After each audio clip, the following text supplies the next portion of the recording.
Seja bem-vindo ao canal de audiobook KM. Para ter acesso a este e muitos outros audiolivros completos, considere entrar em nosso grupo do Telegram. Basta entrar em contato pelo QR Code na tela, ou pelo link no comentário fixado. O grupo é apenas R$ 12 por mês, e você pode pedir qualquer audiolivro que fazemos. Obrigada! O canal Audiobook KM agradece sua preferência.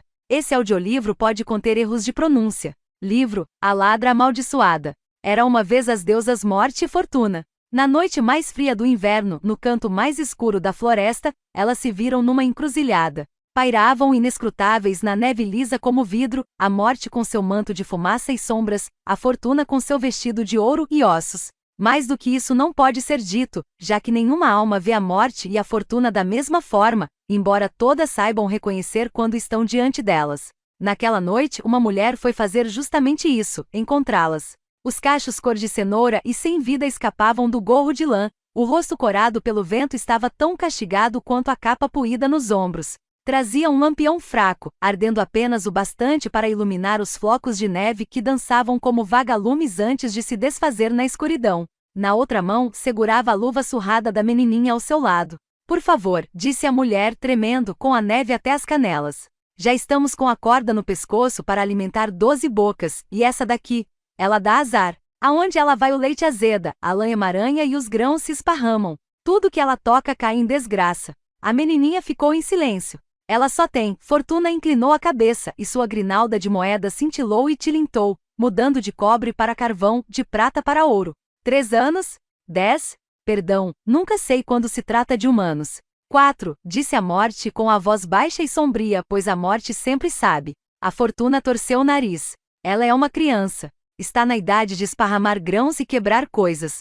Ela é a 13ª, insistiu a mulher, erguendo o lampião para enfatizar, como uma vaca teimosa. A luz fraca do fogo refletiu na grinalda de moedas da Fortuna, na barra fina do capuz da Morte. Assim como eu. Ela é a 13ª filha de uma 13ª filha.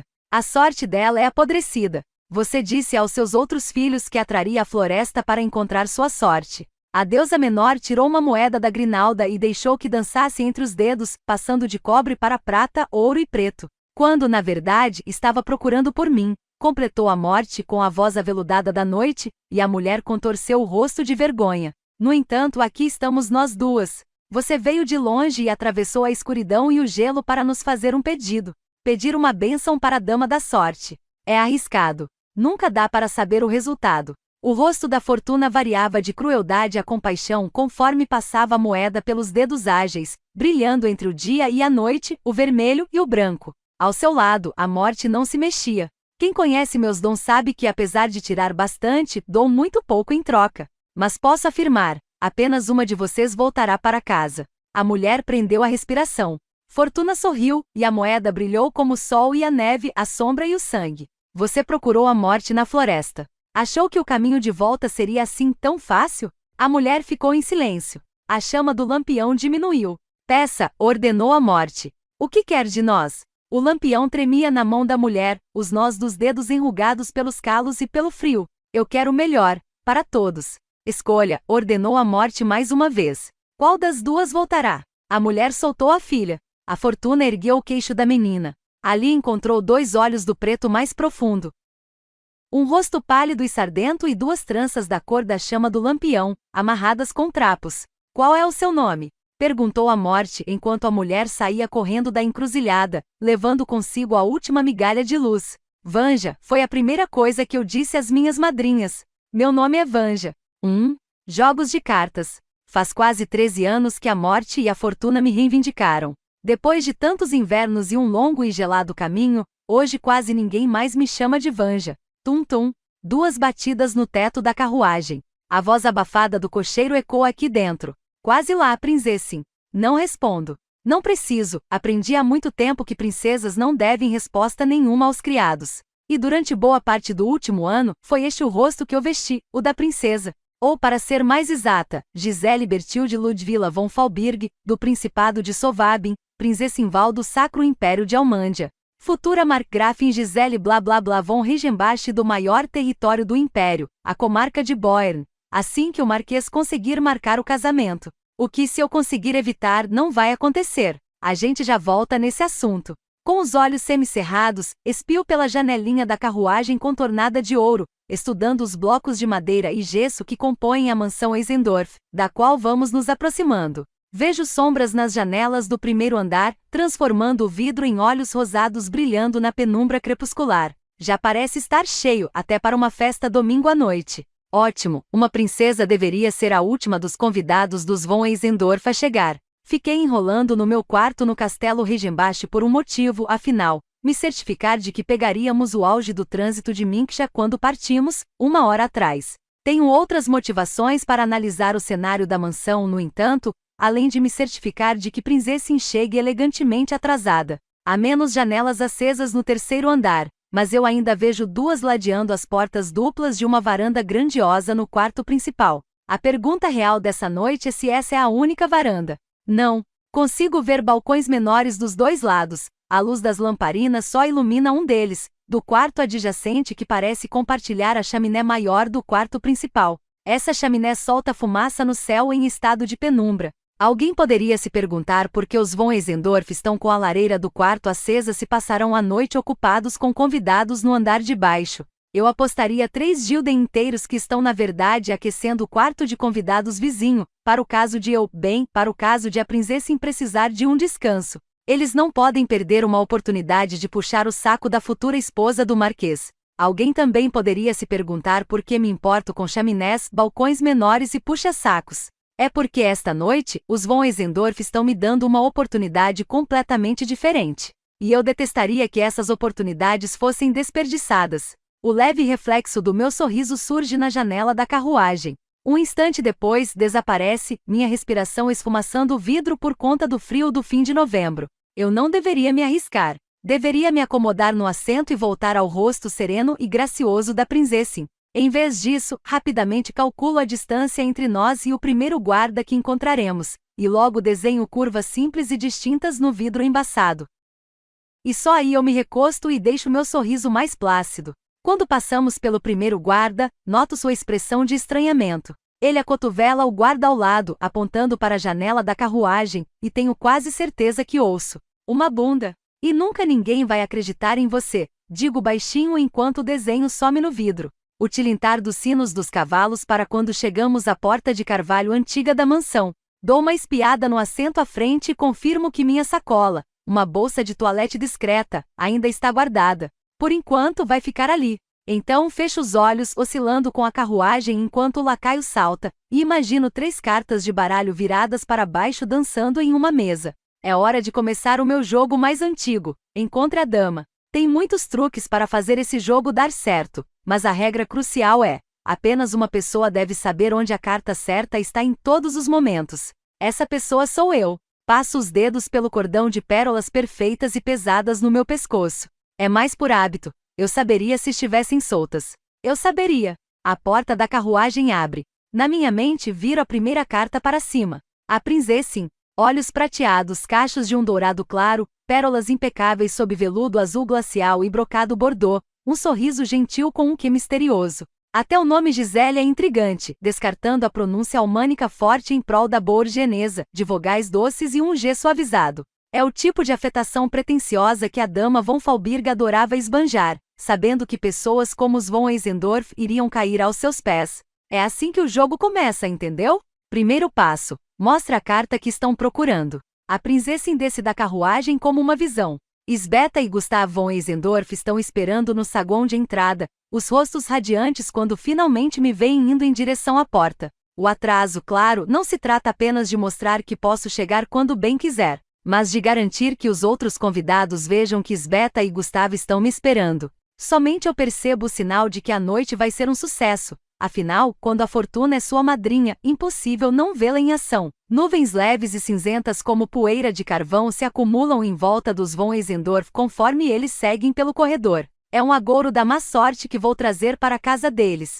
O conde e a condessa von Eisendorf estão festejando 20 anos de casados esta noite, ou ao menos comemorando. Festejar é uma palavra muito forte. Tudo o que estou dizendo é que existe um motivo para a Contessa Isbeta já estar com as bochechas vermelhas e escondendo um cálice atrás de um vaso no móvel do saguão. Algo nela sempre me lembra uma cegonha, apesar de eu não saber por quê. Ela tem a pele alva como boa parte das pessoas do Sacro Império, com cabelos castanhos e feições angulosas. Ah, é isso. Esbeta tem o hábito de apontar com o queixo, e como tem o pescoço comprido e uma tendência a inclinar a cabeça, dá sempre a impressão de que está vasculhando a área em busca de um sapo para engolir. Pelo menos está vestida para a ocasião, uma pequena fortuna em ouro e esmeraldas brilhando nos pulsos e no pescoço. É quase certo que são as joias mais caras que ela possui. Meus dedos quase coçam, talvez seja mais uma oportunidade. Ah, Markgrafin Gisele, que bom você ter vindo. A voz dela ressoa como um trompete. E eu ouço o burburinho ansioso da multidão lá dentro enquanto a condessa segura seu vestido de seda pesado verde escuro, fazendo uma reverência. Foi bondade sua ter me convidado, respondo, estendendo a mão a Gustav. Ele beija meus dedos enluvados. Ficamos absolutamente encantados.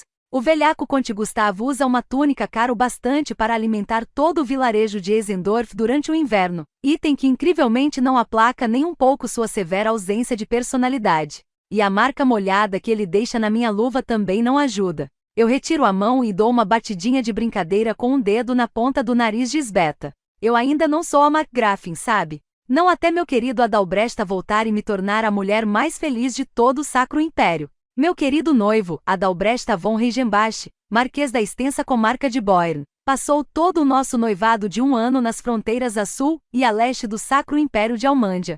Como um bom e velho nobre adepto da filosofia do vamos invadir um reino porque ó papai não me ama, ele tem instigado alguns conflitos por lá, e enquanto isso eu apenas aguardo no castelo dele. Por mim, ele poderia muito bem ficar por lá. Bem, você já é extremamente generosa, contesse em Esbeta cacareja enquanto um criado tira meu manto e as luvas. As almofadas que mandou são divinas. Eu não poderia deixar de presentear ambos em uma ocasião tão importante. Fico feliz que chegaram sem problemas. Isso nem é mentira, estou mesmo feliz, só não pela razão que eles imaginam. O hidromel com especiarias também foi do seu agrado? Gustav pigarreou. Muito, ele diz com um ar levemente afetado. Pensei em servi-lo hoje à noite, mas minha esposa gostou especialmente dele. A princesa Gisele tem um gosto impecável, não posso evitar. Esbeta dá uma piscadela. Santos e mártires, se a mulher já está bêbada o bastante para piscar para mim, pode ser que ela mesma me entregue esse colar absurdo em mãos antes de a festa acabar. Venha, venha! Todos estão esperando. Eu deixo que ela me leve para o salão principal da mansão, repleto de membros da pequena nobreza. Muitos dos presentes são cavaleiros e representantes da aristocracia rural que servem aos condes, mas os von Eisendorf também conseguiram atrair um punhado de vassalos de Adalbresta equivalentes à sua própria posição. Vejo Contelhar von Kistatler e seu marido, e Lady Anna von Mors em uma atrocidade ameixa de cetim que só com muita boa vontade para chamar de vestido. Até a ministra Felipa Auben se deslocou do Estado Imperial Livre de Ockberg para Boiern.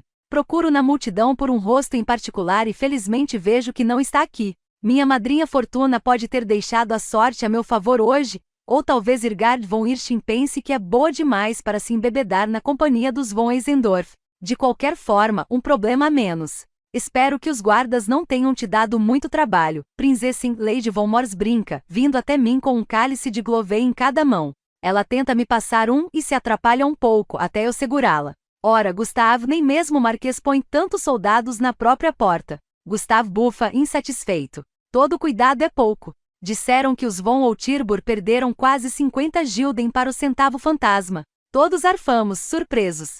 Não é uma quantia qualquer, um comerciante habilidoso teria sorte de juntar 50 gilden em uma estação inteira. Não fazia ideia de que o Penigeste também tinha atacado por lá, digo, arregalando os olhos. Esbeta sente, se aproximando. Ah, sim. A mansão Outirbur foi roubada em janeiro, mas eles não sabiam o que o centavo vermelho significava até a antiga duquesa von Falkenstein dizer que encontraram um depois do roubo deles. Achamos que os von Outirbur foram as primeiras vítimas. Que terrível murmúrio. E o Meirinho não descobriu nada? Não. Ele jura que apenas um fantasma ou um Grimming poderia ter entrado na casa sem deixar rastros. A animada expressão de pena no rosto da condessa se transforma em um conforto doce. Mas não tema, princesa Gisele. Tomamos todas as precauções, assim como pediu. O Penigeste não vai conseguir pegar nem um único botão do seu vestido. Lady von Morse no cálice de Glowey. Ninguém nunca pegou o centavo fantasma. Ninguém nunca nem viu o centavo fantasma. Nem mesmo meu prometido foi capaz de impedir o demônio de entrar no castelo Reichenbach, onde Marte, a criada, encontrou minha caixa de joias limpa, apenas um único centavo vermelho marcando a visita. E se até as paredes do Marquês podem ser violadas, que chances os von Eisendorf têm contra tal criatura? Passo pela multidão, cumprimentando pessoas e admirando roupas, discretamente esvaziando meu cálice em um vaso quando a barra está limpa e garantindo que todos me vejam pedindo mais e mais vinho aos criados. Conte von Stadler quer saber a data do casamento, só depois que a Dalbresta voltar. A recém-casada Sieglinde von Falkenstein me atazana sobre o quanto tem se sentido mal durante as manhãs. Faço um lembrete para encomendar um chocalho de bebê, e a ministra Felipa Oben pede desculpas pela ausência do marido. Calçan se atrapalhou com a papelada durante o sabá, suspira ela, distraidamente passando os dedos pelas cordas de seda branca drapeadas no ombro. Os membros da casa superior costumam usar os cordões apenas durante as preces do sabá, mas os funcionários públicos usam os seus dia e noite. Suspeito que seja pelo mesmo motivo que o marido dela, o mercador garês de fala mansa que fica muito mais feliz com os 2 cachorrinhos Apso em casa, está evitando esta festa. Lidar com diversos aristocratas almânicos bêbados que adoram competir para ver quem é mais importante faria qualquer pessoa rezar por intervenção divina. Estou tranquila com a ausência dele. Eu gosto de Calça e de Felipa. Como sei exatamente o que vai acontecer com a mansão Eisendorf, prefiro que os 2 tenham um papel diminuto. Passo a hora seguinte conversando e fingindo beber Glovey como se fosse capaz de curar bolhas. Não que a princesa Gisele sofra de qualquer imperfeição. As pérolas garantem isso. E durante todo esse tempo fico de olho na Contessa Insbeta. Por fim, vejo minha oportunidade e vou na direção da porta. Não ou Gisele. Sinto agarrar em minha manga de brocado, Insbeta mordeu a isca. A essa altura, ela já tomou pelo menos um cálice de Glovey por cada esmeralda brilhante no seu colar pesado. Isso seria cerca de 7 a mais do que eu tomei, e a julgar pelo rosto corado, uns 5 a mais do que deveria. E foi por isso que esperei até agora para ir para a saída, quando eu sabia que ela começaria a fazer cena. Insbeta, é claro, faz questão de colaborar. Não pode sair assim tão cedo. Fizemos um jantar de 5 pratos apenas para você. Alguém poderia se perguntar por que estou prestes a afligir de forma tão extrema anfitriões tão graciosos. E por que nesta noite, em suas bodas? Porque eles, que só querem agradar. E a verdade é, se eles me vissem sem as pérolas e o rosto da princesa, se tivessem alguma ideia de quem eu realmente sou, não dariam a mínima se eu tivesse que revirar o lixo atrás de comida. Então é por isso. Solto um soluço na cara dela e começo a rir. Minhas saias enormes farfalham enquanto oscilo no lugar como um navio em um porto instável. Claro que não vou embora, sua boba. Eu preciso. Deixo o fio da meada se perder, enrolando um cacho loiro claro no dedo. O cálice de Glovey estremece na outra mão e derrama algumas gotas no meu corpete. Não é o bastante para estragar o vestido, lógico, apenas para passar a ideia de que estou pelo menos tão bêbada quanto a querida Contessa Insbeta. Lady von Mors me lança um olhar divertido e murmura algo para o Conde von Stadler. O que eu estava dizendo? Pergunto, meu olhar percorrendo o salão de forma avoada. Talvez você devesse descansar um pouco, sugere Contessa Insbeta. Se recuperar antes do jantar. Temos um sofá adorável no quarto de visitas. Hans. Metade da sala dá um pulo, encarando nós duas. Insbeta está bêbada demais para notar. Aproveito a oportunidade para apalpar as bochechas, como se maravilhada por vê-las tão quentes. Na realidade, tem uma camada de ruge sob o pó de talco, e quando espalho o talco minhas bochechas ficam vermelhas como as de Insbeta. Enquanto todo mundo ainda nos observa, deixo escapar outra rodada de risadinhas só para garantir. Preciso que todos os convidados presentes testemunhem essa bagunça e achem que é ideal exilar Gisele von Falbirg da festa. Tirar a princesa da jogada. Preciso de 20 minutos para mim mesma, e já que Gisele não pode sair de uma festa sem ser notada, ela sairá com um bom motivo. Hans. Insbeta berra mais uma vez. Um homem abatido em um uniforme de criado aparece perto dela, estremecendo ao ouvir seu nome soar como uma buzina. Pois não, milady? Hans pergunta com uma mesura leve a mar. Um olhar confuso cinge o rosto da condessa enquanto ela tenta se lembrar da forma correta de se referir a mim. Quase dá para ver ela fazendo as contas. É cedo demais para Markgrafin, ainda não sou oficialmente uma princesa eleitora. Pode-se dizer que estou em um período entre títulos. Por enquanto, Insbeta vai no que é garantido. Leve a princesa ao quarto de visitas.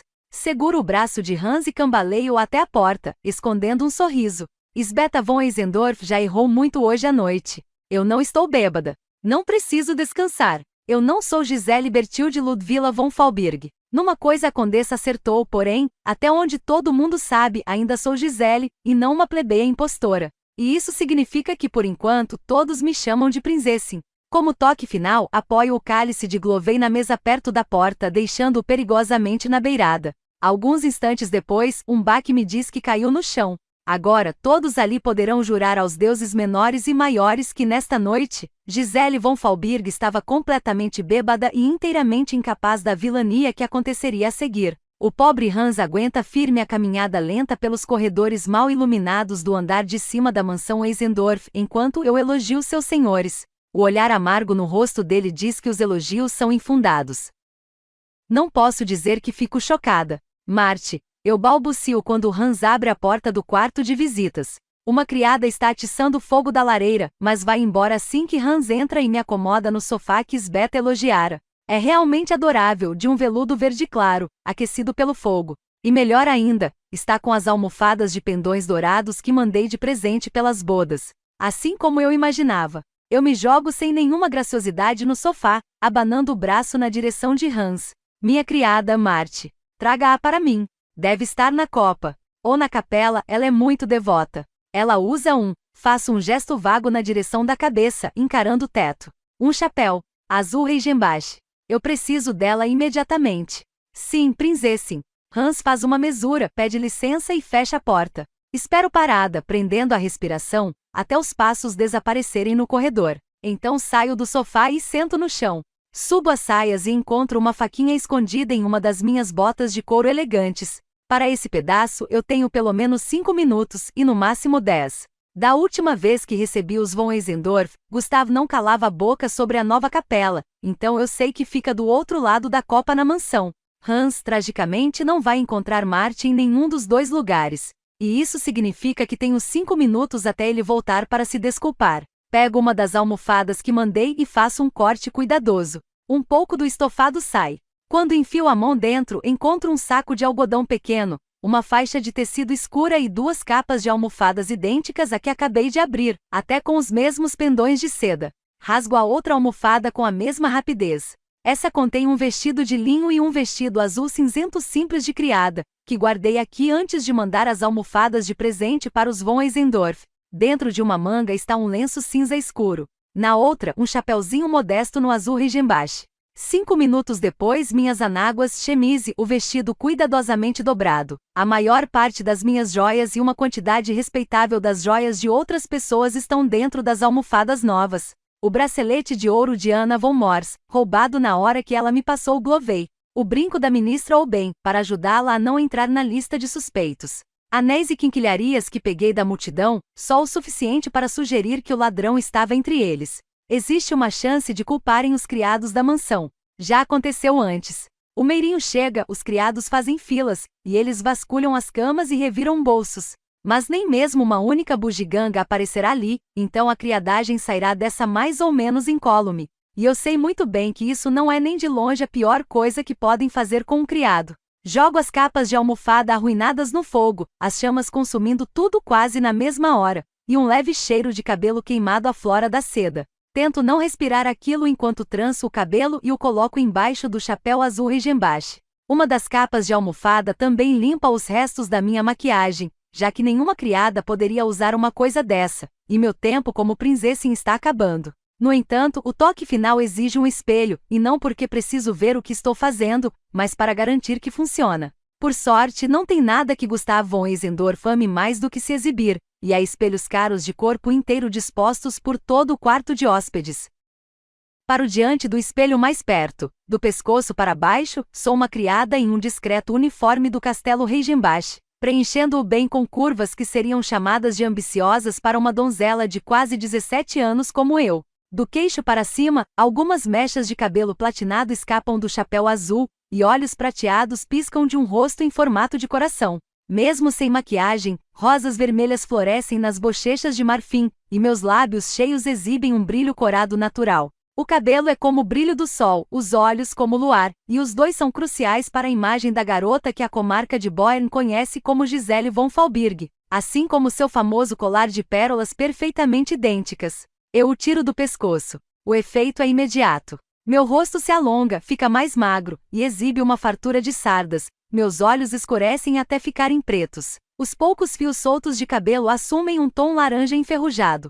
O vestido fica mais largo, apesar de eu ter ganhado peso depois de um ano finalmente comendo bastante, e mais comprido, porque os centímetros perdidos em anos de labuta no castelo Faulberg já não voltam, por mais que eu coma bem. Eu sou comum. Sou esquecível. Sou o que fui por 10 anos, a criada perfeita de Gisele. Guardo as pérolas em um bolso e fecho o botão. Não posso arriscar deixá-las em uma almofada. Não quando estou tão perto de me livrar delas e de Gisele pelo resto da vida. Bem a tempo, os passos de Hans ecoam pelo corredor. Encolho os ombros, abaixo a cabeça e saio do cômodo, exibindo um olhar de irritação preocupada. Na minha cabeça, viro a segunda carta do baralho. Marty, a criada. Aí está você, diz Hans. Marty, já? Dou um pulo como se ele tivesse me assustado e fecho a porta do quarto, fazendo uma mesura. Passo minha voz para um sussurro agudo. Mil desculpas, parece que minha senhora mandou diversas pessoas me procurarem. Temo que ela tenha tido. Fico observando quando o cheiro da seda queimada chega a Hans. Um acidente. Concluo, com um toque de irritação que sugere que não é uma ocorrência atípica.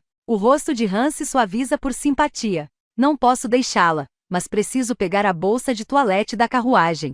Hans suspira e abaixa a voz. Tudo bem, posso ir buscar. E se essa pirralha von Faulberg causar mais acidentes, tente se certificar de que sejam acidentes baratos. Faço mais uma mesura. Muito obrigada. Assim que ele sai pelo corredor, entro de volta no quarto e grito em minha melhor voz de Gisele bêbada. Marty, pelo amor do Sacro Império de Almândia, por que você está demorando tanto? Hans com certeza ouve. Se ele for um homem zeloso, vai se apressar para a garagem, que fica ainda mais longe do que a nova capela. Se Hans for um criado tão rancoroso quanto eu era no castelo Faulberg, porém, ele vai demorar. Pelo menos 10 minutos. 15 no máximo. Na minha mente, Marty, a criada, e Gisele, a princesa, voltam para a mesa, ao lado da terceira e última carta, que ainda vou revelar. Sabe, é assim que se ganha o jogo. Mostre o que querem ver, deixe eles acharem que podem ganhar, deixe que acompanhem as cartas. Faça com que olhem para onde você quer. E nunca, nunca perca de vista o alvo de verdade. Troco o chapéu por um lenço cinza, cobrindo meu cabelo inconvenientemente ruivo. Em seguida, pego a bolsinha e a guardo em outro bolso, verificando um dos cantos atrás de um peso familiar. Um único centavo vermelho. Está aqui. E chegou a hora. Viro a última carta. É uma sombra inconstante, um borrão na noite, um espectro sem rosto. Poderia ser um fantasma. Poderia ser qualquer coisa. Afinal, ninguém nunca viu o Penigeixe. Era uma vez uma menina tão astuciosa quanto a raposa no inverno, tão faminta quanto o lobo na primeira geada e tão fria quanto o vento gélido que os mantinham em um embate eterno. O nome dela não era Gisele, não era Marty e não era Penigeixe. Meu nome era, ainda é Vanja. E está aí a história de como eu fui pega. 2. O convidado. A madrinha Fortuna está tentando chamar minha atenção. Ela negaria, insistindo que eu teria encontrado a vela sozinha, mesmo sem o brilho da sorte dourada. Mas um dos poucos benefícios de ser a afilhada da morte e da fortuna é que sempre vejo o dedo delas nas coisas. Os da fortuna, inclusive, estavam por todo canto na festa. Vi borrões de dourado da sorte quando deliberei se deveria pegar um anel, nuvens de poeira do azar me avisando para não esvaziar o glovê em um vaso logo antes de um cavaleiro se virar na minha direção. Em teoria, ela e a morte deveriam me deixar por conta própria esses dias, mas quando está com disposição de fuxicar a vida alheia, a fortuna não consegue se segurar. Ainda não vi sinal da morte por aqui, e provavelmente melhor assim. É da natureza da fortuna testar meus limites, mas quando tem um assunto a tratar com você, a morte não precisa de convite. E eu não preciso da ajuda das minhas madrinhas. Mesmo que precisasse, não poderia pedir. Elas não deixam. Só mais 9 minutos. Olho emburrada para o brilho da sorte na vela, mas não tenho tempo de achar outra só por birra. Eu a levo até a porta do balcão do quarto de visitas e aproximo a chama das dobradiças. Gotas de sebo escorrem pelo latão. Não posso esquecer de olhar aqui quando voltar, para limpar os resquícios endurecidos. Quando ergo o trinco, a porta abre com facilidade e sem fazer barulho. O ar noturno me cumprimenta.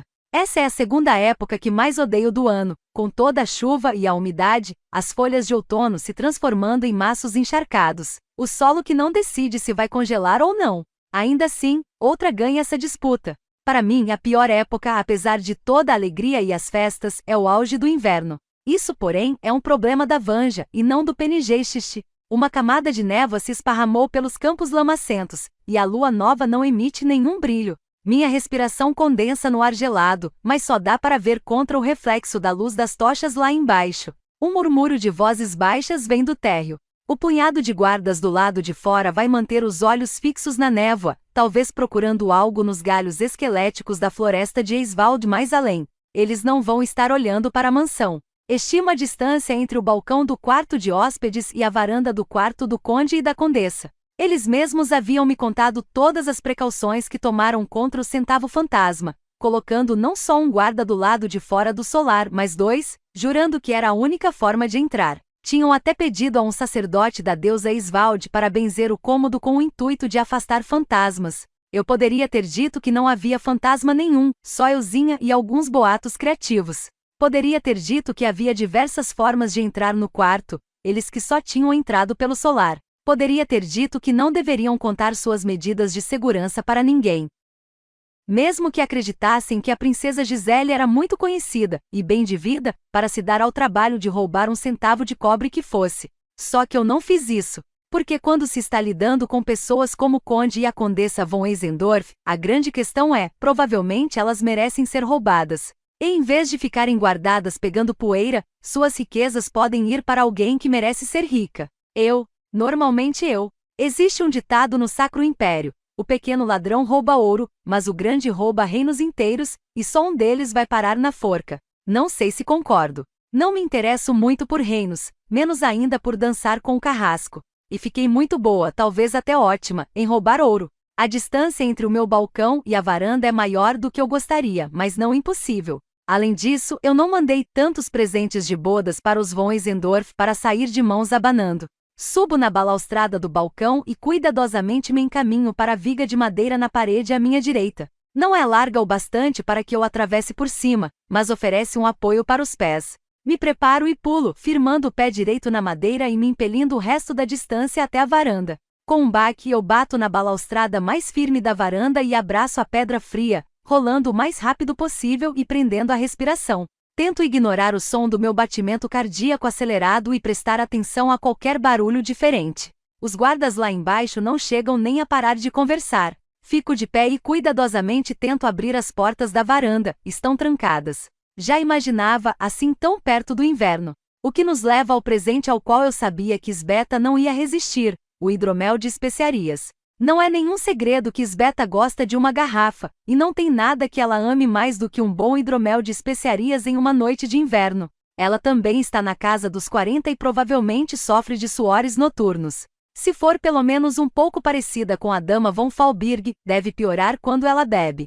Olho para a janela mais próxima da cama de Sveta e Gustav, e lá está, destrancada. Não tem poeira no parapeito, então ela deve usar a janela com mais frequência do que eu suspeitava. E quando empurro cuidadosamente o painel, as dobradiças nem fazem barulho, o que confirma minha teoria. Estão engraxadas para não acordar Gustav quando a esposa precisa de um pouco de ar fresco. É fácil demais entrar. Tem um solar inteiro entre o quarto e os guardas, então não preciso tirar as botas de couro, só pisar com cuidado. E já passei anos fazendo isso no Castelo Falbirg. Normalmente, o quarto estaria escuro, para conservar as velas e o óleo. Se eu trabalhasse nesta mansão, porém, em uma noite em que minha senhora com certeza vai cambalear para o quarto praticamente transpirando Glovey, eu deixaria as lamparinas queimando. Os criados dos Eisendorf fizeram exatamente isso, então tenho luz para enxergar. Atravesso o quarto e vou até a penteadeira quase sem emitir som. Encontro uma história nas caixas de joias de Sveta, como de costume.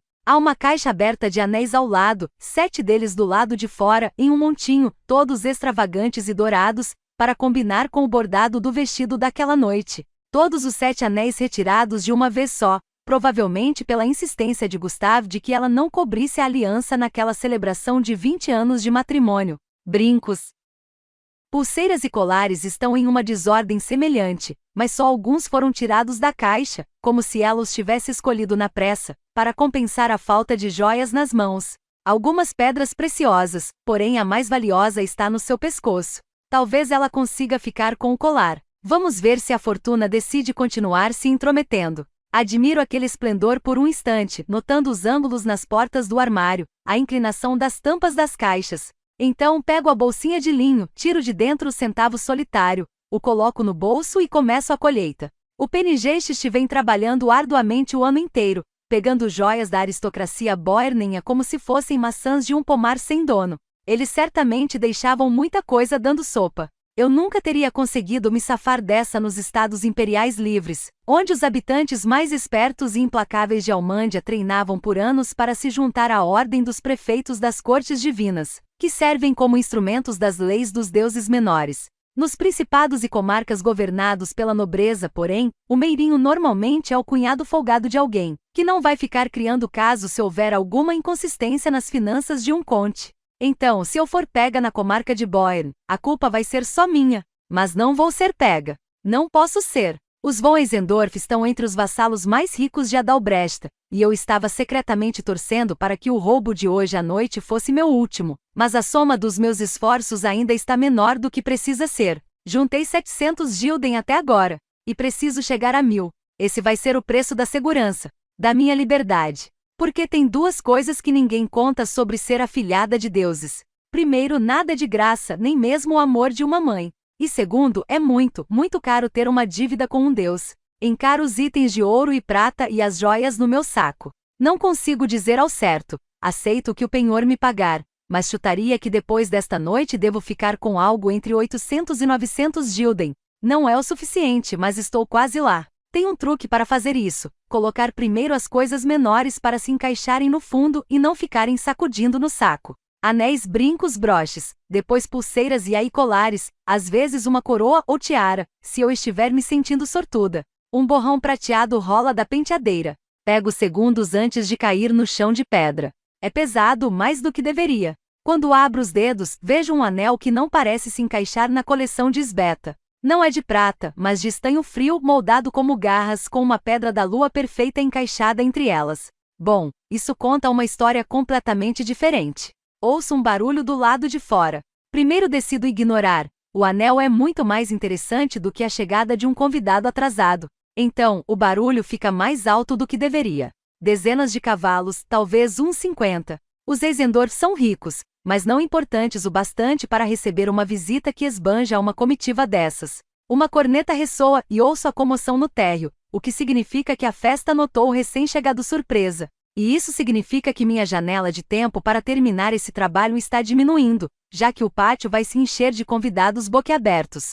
Não tenho tempo de pensar mais sobre o anel ou qualquer outra coisa. Enfio todas as joias no saco e aperto o cordão. Faço questão de organizar todas as caixas e tampas como encontrei, como se uma assombração devoradora de ouro tivesse simplesmente passado pela penteadeira. Assombração não. Fantasma. Deixo o toque final em uma caixinha forrada de veludo, como já fiz dezenas de vezes, um único centavo vermelho, com o lado da coroa para cima. Então verifico mais uma vez o nó no cordão da bolsinha e a amarro na minha faixa.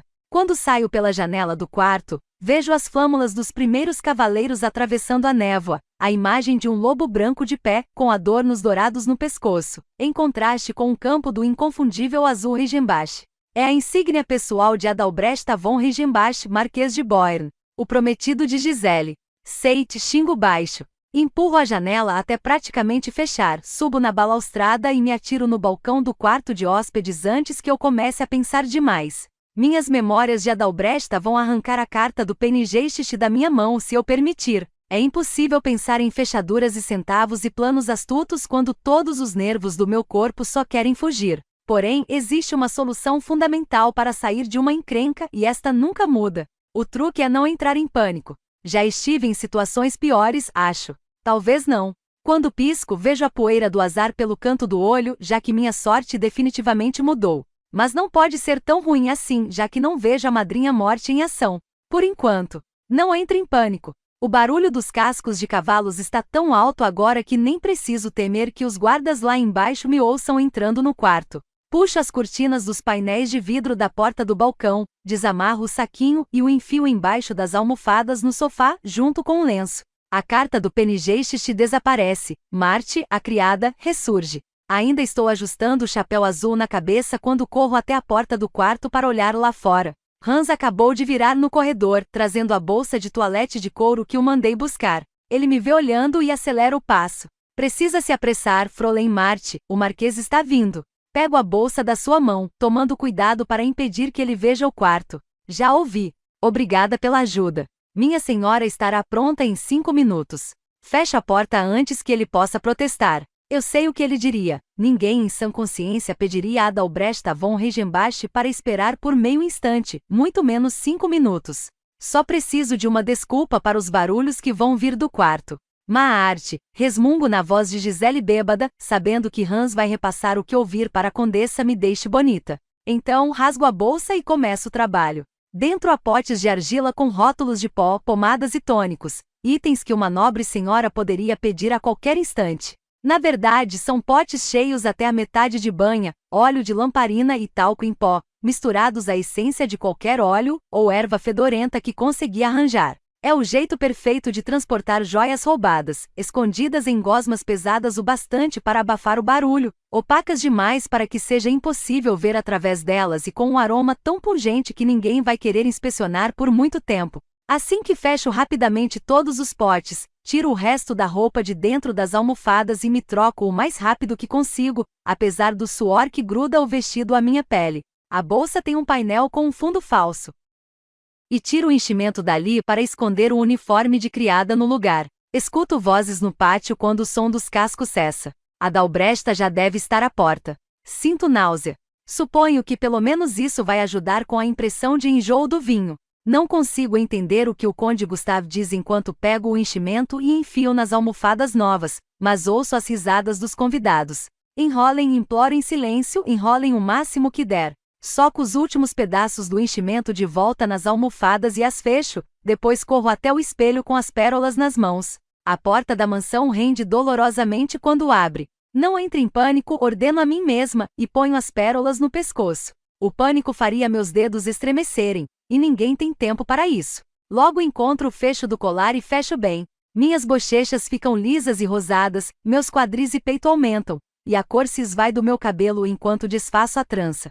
As mechas loiras formam cachos bem definidos que amarro frouxos na nuca, já que Gisele certamente vai ter bagunçado o cabelo em seu estupor de bebida. Dou mais uma olhada em tudo. A bolsa de couro acomodada no sofá, as almofadas de veludo novas e cheias, as capas de almofada velhas queimadas até virar cinza. O sebo. Esqueci o sebo nas dobradiças.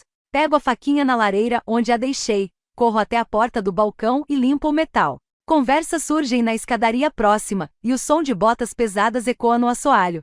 Jogo os pedaços de vela no fogo, desabo no sofá e enfio a faca de volta na bota.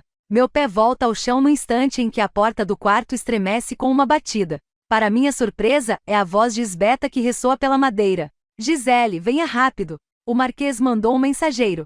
Solto a respiração como um balão esvaziando. Só um mensageiro? Mas preciso ter certeza. Meu querido Adalbrecht. Ele está aqui? Com sorte, Isbeta vai interpretar o tremor na minha voz como um resquício da bebedeira. Não, princesin. Isbeta abre a porta e se aproxima depressa, enquanto escondo meu alívio. Ele mandou um mensageiro para você. Rápido, rápido. Argue. Tem que ser um metido como o Adalbrecht para mandar a escolta de um príncipe com um mero mensageiro, só porque ele pode. Mesmo assim, viu o aviso da fortuna, as nuvens de carvão. Deve haver algo preocupante. Deixe Isbeta me guiar cambaleando pelo lance de escadas. Hans está esperando no patamar, a cabeça inclinada quando passamos. Puxo a manga dele e digo com a fala arrastada. Marte foi me buscar água. Leve a bolsa, para a carruagem. Pronto, isso. Dou um tapinha na bochecha dele. Com sorte vai estar irritado demais para pensar em outra coisa. Quando enfim chego ao salão principal, meio arrastada por Isbeta, o mensageiro de Adalbrecht já atraiu toda a atenção do cômodo apenas por existir. O restante dos convidados murmurando e cochichando já compondo uma plateia. O homem se endireita e faz uma mesura para mim, e então desenrola 2 páginas de uma carta e começa a ler em voz alta. De Adalbrecht Auguste Gebhard von Reichenbach, Lorde de Minkja, Marquês de Boern, nobre e alto comandante das Legiões do Sul e servo leal do Sacro Império de Almândia. Meus cumprimentos. Santos e mártires, isso precisa ser pelo menos metade da carta. Foi com enorme pesar que deixei meu mais querido tesouro, a adorável e graciosa princesa Gisele, esperando enquanto garanto a segurança das fronteiras de nosso império. Estava mais para enquanto expando as fronteiras por diversão. Porém, o longo inverno de espera do nosso coração está próximo de se encerrar. Por fim, nós dois nos tornaremos um. Suspiros maravilhados ecoam pelo cômodo e todos se viram para mim. Até mesmo o mensageiro para de falar. Vou vomitar. Longo inverno de espera do nosso coração? Seja lá qual trovador foi consultado para escrever esse lixo, preciso descobrir quem é e estrangulá-lo com as cordas do próprio alaúde. Nada vai me trazer mais alegria, digo em um tom doce. Ninguém precisa saber que estou pensando em assassinar o trovador. O mensageiro continua impassível. Eu retornarei ao castelo Reichenbach pela manhã, e esperamos que todos aqui se juntem a nós em Minksha para o casamento, que acontecerá em 2 semanas. Os convidados serão recebidos. Não ouço nada do que ele diz depois disso, me esforçando demais para parecer que não levei um soco. 2 semanas? 2 semanas? Não à toa vi o aviso de azar. Eu só tenho 15 dias para juntar os últimos 200 Gulden e completar minha grande fuga. Não entre em pânico. É mais difícil do que parece. Não, eu vou conseguir. Só preciso de mais um roubo, talvez 2. Ainda vou conseguir sair dessa. A porta da mansão solta outro rangido e treme ao abrir mais uma vez, e um sujeito encurvado e um pouco deplorável entra. Há 2 insígnias bordadas com uma linha prateada no peito do manto preto simples. Uma delas eu reconheço, as 3 estrelas dos oficiais dos Estados Imperiais Livres. A outra eu não consigo identificar, uma balança com um pergaminho de um lado e um crânio de outro. Já ouvi falar desse símbolo, mas onde? O mensageiro vê e passa para o outro papel. O Marquês também deseja que eu anuncie o seguinte: esta é uma época de celebração, e não de tristeza. Vosso Senhorio compreende que Boern tem sido atormentada por um fantasma persistente nos últimos tempos. E isso também chegará ao fim. Ah não! Agora eu sei exatamente o que o símbolo significa. Quem esse homem é? Posso ter 2 semanas para ir embora de Almândia, mas preciso sair da mansão Eisendorf o mais rápido possível. A pedido especial, Boern recebeu a dispensa para conduzir a investigação, a captura e o julgamento do Penigeistiche pela ordem dos prefeitos das Cortes Divinas. 3. Rubis e pérolas. Apenas uma coisa me impediu de ser pega até agora. Nobres ricos se recusam a aceitar que foram roubados na própria casa. Não vou mentir, fiquei irritada quando roubei os von Otirburg e eles seguiram a vida como se nada tivesse acontecido. Só mais tarde percebi que eles não admitiriam ter sido vítimas. Ao menos não até entrar na moda. Para nobres acostumados à garantia de segurança, é vergonhoso que alguém, sempre a mesma pessoa, desrespeite tantas vezes a posição social e o dinheiro deles e saia pegando o que tem de mais precioso. Eu sei por que deixei meu primeiro centavo vermelho, mas, para ser sincera, é por isso que continuo deixando. Quero que saibam que sou eu, sempre eu, atingindo onde dói mais. A nobreza, porém, não tem como impedir isso. O meirinho folgado vai só torcer as mãos ao ver as caixas de joias vazias e aí murmurar algo sobre fantasmas e Grimingen. Eles podem até prender os criminosos mais óbvios, mas não fazem ideia de como farejar os tipos mais perigosos que nem um cão de caça. O Brutamontes no saguão de entrada foi treinado para fazer justamente isso. Os prefeitos das Cortes Divinas vêm dos Estados Imperiais Livres, onde as pessoas elegem os próprios líderes, como a ministra ou bem, ou ao menos quem os deuses menores os aconselham a eleger. As Cortes Divinas são os juízes, júri e carrasco das divindades, e o dever de um prefeito é apurar os fatos de cada caso para que os deuses menores possam dar seu julgamento. Dizem que os prefeitos sabem onde olhar, o que perguntar e quem escutar. Dizem que eles têm ferramentas e poderes concedidos pelos próprios deuses menores para descobrir a verdade. Já ouvi falar de situações em que prefeitos foram chamados para os principados e comarcas imperiais, mas sempre para investigar os piores vilões, como sequestradores de criança ou grandes assassinos. Que alguém tenha sido enviado até Minksha por causa de um mero ladrãozinho significa 3 coisas. Primeiro, Adalbrecht brandiu espadas e fez um showzinho para isso acontecer. Segundo, preciso sair da mansão Eisendorf antes que vejam a penteadeira vazia de Sveta. E terceiro, talvez eu bem consiga pôr em prática um último roubo antes de sair correndo de Boern. E se tudo der certo, da própria Almândia, de uma vez por todas. A pequena multidão se afasta para abrir caminho para o prefeito. Caros amigos, eu vos apresento o prefeito Hubert Clemens, declara o mensageiro. Prefeito Mirim.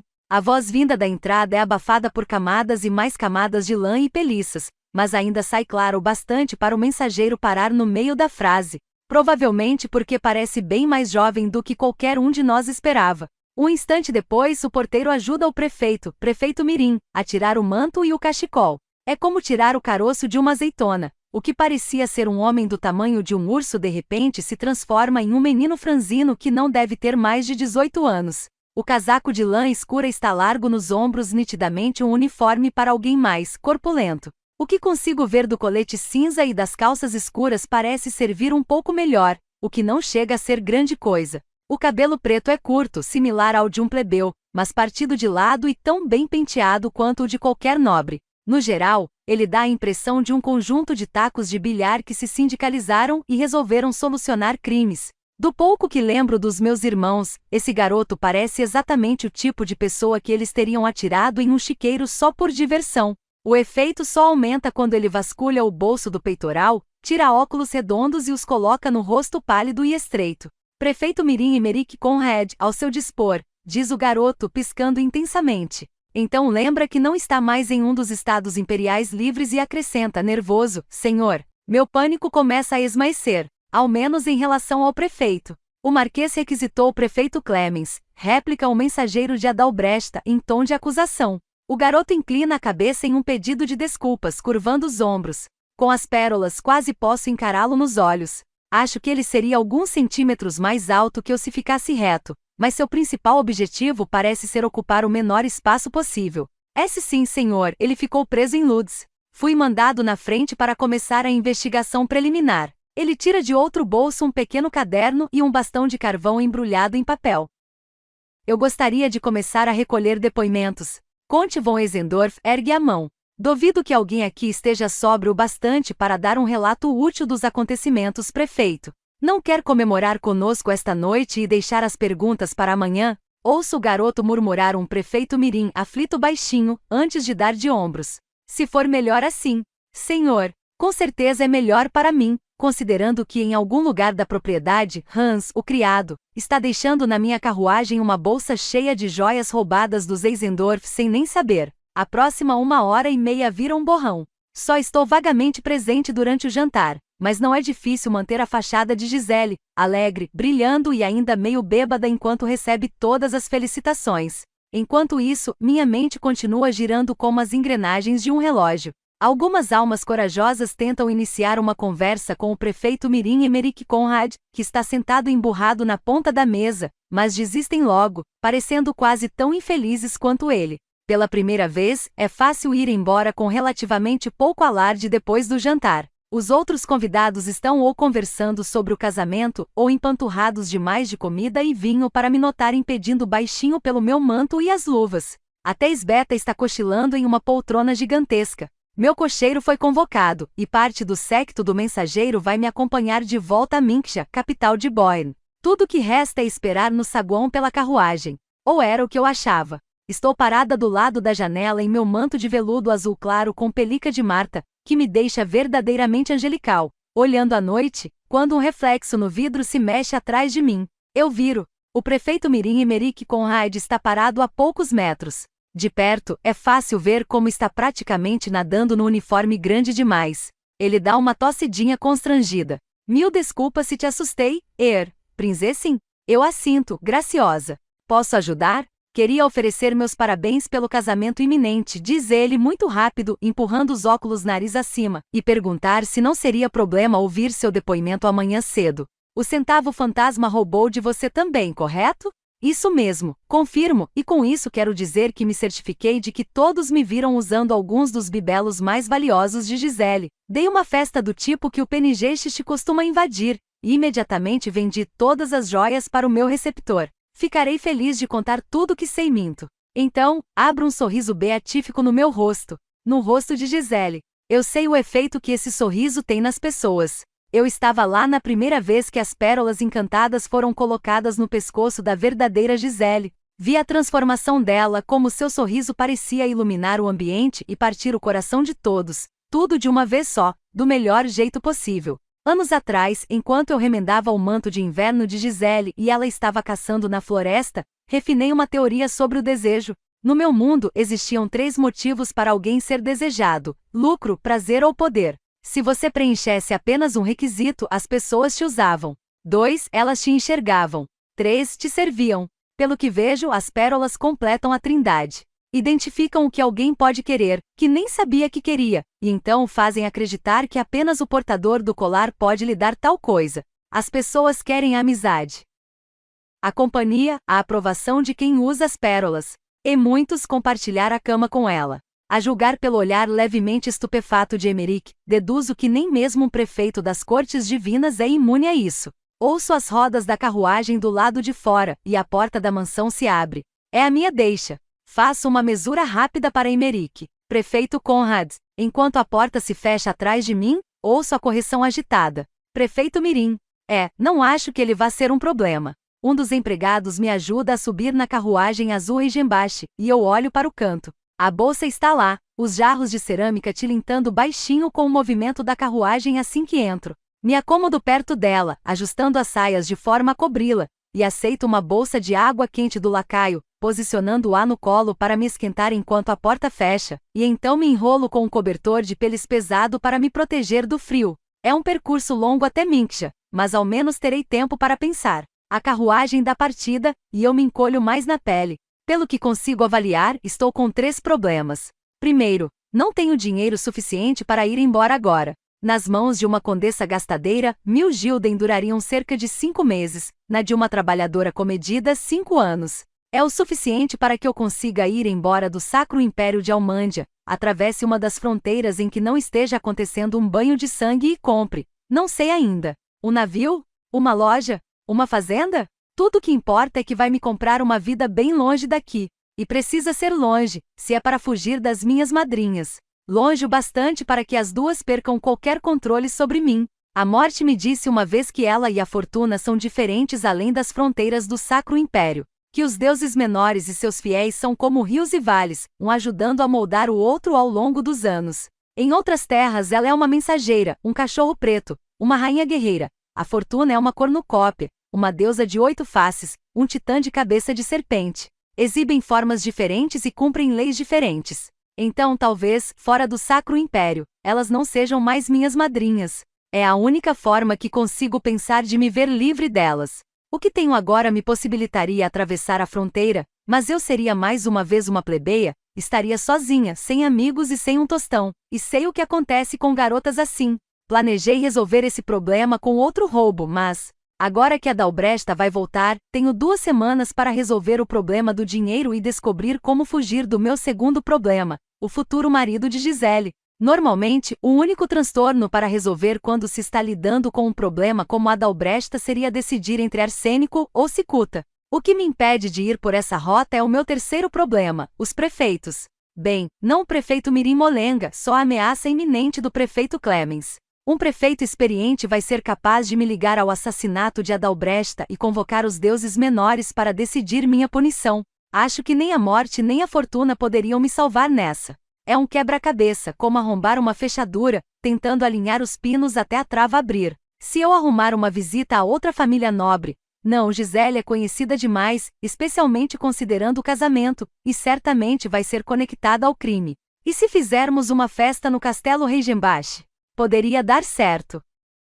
Demoro um instante para perceber que a carruagem não está mais se mexendo. Estico o pescoço. Não há mais o barulho abafado dos cascos, e pelas janelas só consigo ver a noite escura e uma luz passando por entre os galhos dos abetos. Franzo a testa confusa. Estamos nas profundezas da floresta de Eiswald, e não há necessidade de parar. É aí que vejo. A luz da tocha está firme, imóvel, como se as chamas estivessem congeladas. E se eu olhar com atenção vejo as cinzas da minha sorte se desfazendo e se transformando em azar. Quando a porta da carruagem abre, lenta e silenciosamente, o único som que ouço é o das batidas do meu coração. Não tem nada ali. Sinto um calafrio na nuca. Isso poderia ser o trabalho de um Grimming, um espírito perverso e faminto à procura de uma refeição. Só que um Grimming não se daria ao trabalho de dar todo esse toque teatral. Eu lido com 2 deusas menores desde que tinha 4 anos, sei reconhecer o trabalho de um deles. E se eu aprendi alguma coisa é que só há um jeito de lidar com um deus menor: terminar tudo o mais rápido possível. Reviro os olhos, me afasto do meu cantinho de cobertas, Visto o capuz do manto para afugentar o frio e saio da carruagem. E lá está, uma figura inumana parada na estrada, envolta pela névoa da floresta com talvez o dobro do tamanho de um homem. Minha escolta só não está fugindo porque não consegue vê-la. Eles não veem nada. Todos os cavaleiros, soldados e criados estão completamente imóveis, à luz das tochas inerte, como se fosse feita de vidro.